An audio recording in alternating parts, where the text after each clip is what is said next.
ways in which you can invest in gold. The simplest, the most obvious, is buying physical gold. And that will be buying, for example, gold jewellery, buying Krugerrands, buying ingots of gold, bars of gold.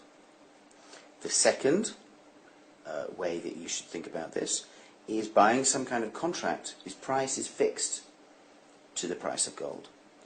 And in both Chicago and New York, there are contracts available where you can effectively buy something that means you have ownership of that gold, or you have ownership of a contract whose price tracks the price of gold, but you don't have to take ownership of it physically. That's the problem with the first type, is you have to decide where to store the gold bars. Let's say you've bought yourself 5 gold bars, you have to put them somewhere. And in fact, you probably will be leaving them at a bank, in a deposit account, in a cage, or in a safe somewhere, and you might have to pay for that. So there's physical ownership of gold, then there's ownership of a paper contract, which is designed so that the price tracks the price of gold. And the third popular way to do it is to buy shares in gold mining companies. And there's a variety of mining companies, of course. There's some which only mine gold, there's some which mine a whole range of minerals, and you have a series of problems there.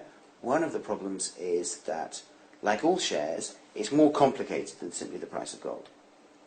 That's to say, the company might have excellent gold reserves, but it might be badly managed.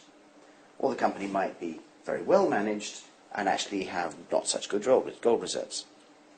So, the closer you move towards buying shares in mining companies, the more complicated things will get.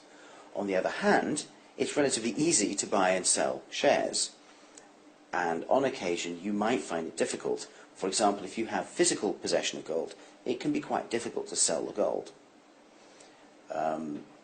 So you want to bear in mind, do you want to have the gold physically? Do you want a contract that tracks the price of gold precisely? Or are you happy to simply add some mining companies, some gold mining companies, to your share portfolio? Think about those three, and then you should be in a position to get yourself into the gold market.